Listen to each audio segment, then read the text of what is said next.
I thank you for the selfless service that you continue to perform for our nation. In particular, I must especially appreciate Kenya Red Cross volunteers countrywide in their thousands for their courageous service and noble sacrifice. I know that there are hundreds of thousands of Kenyans out there volunteering to work with the Kenya Red Cross so that we can save lives. More than 5.1 million people have been affected by drought, and the Kenya Red Cross continues to perform an admirably responsive and effective service to many Kenyans. Although the rainy season has commenced, many households in the most severely affected areas remain in critical condition. It will take at least a year for these communities to start embarking on the journey to recovery. I hope the society will continue to play its noble role beyond the emergency response phase into post-drought recovery and the building of long-term community resilience. Globally, climate change has increased the frequency and magnitude of extreme climate occurrences. This has placed Kenya on a climate disaster pendulum, which swings between drought and flooding, necessitating a new disaster management framework which focuses on a preventive approach. And I was very happy to listen to Kenya Red Cross make a case for our Kenya Meteorology Department to have additional capacity so that we can be able to predict, we can be able to forecast, and we can be able to prepare in advance for any emergencies that are in the horizon.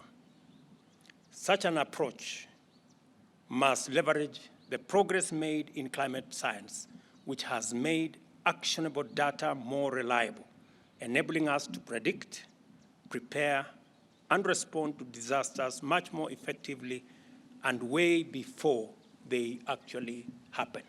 And Kenya Red Cross has been in the forefront in responding to disasters ahead of many other institutions. The government of Kenya is committed to deploying better and predictable analysis in designing humanitarian response to emergencies. It is highly encouraging that the Kenya Red Cross has invested early warning and early action systems to prepare communities for effective disaster response. These complementary commitments signify our collective readiness for a national multi-agency drought and flood early action protocols, which I have been informed have been taken through simulation sessions.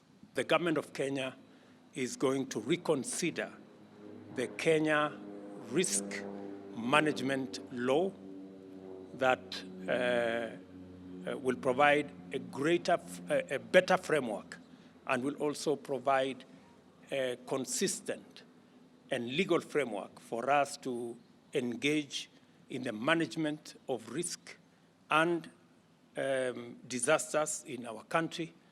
And we will be forwarding to Parliament in the next 1 month the law so that Parliament can consider and provide a framework for a better prepared nation to engage on matters to do with disasters.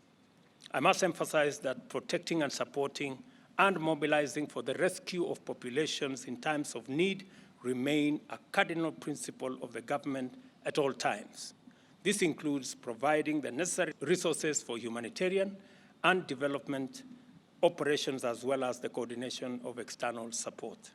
To perform this critical function properly, the government of Kenya is committed to linking national development planning with national disaster risk management.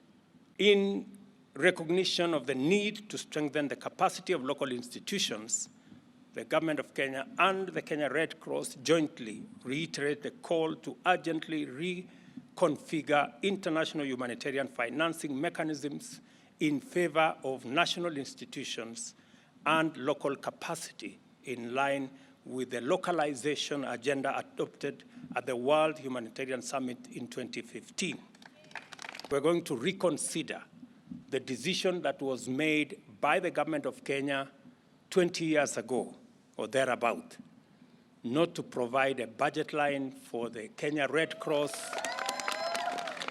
And beginning this year, we will reinstate budgetary support by the government of Kenya to the Kenya Red Cross, beginning with Kenya shillings 100 million this year. We will continue to work with the Kenya Red Cross to look at their financial position, the many positive things that they are doing, the training of citizens as volunteers, the training of our human capital, especially in the health space, and the many other positive things that they are doing. I am persuaded that the Kenya Red Cross deserves the support of the Kenya government and the support of the Kenyan people.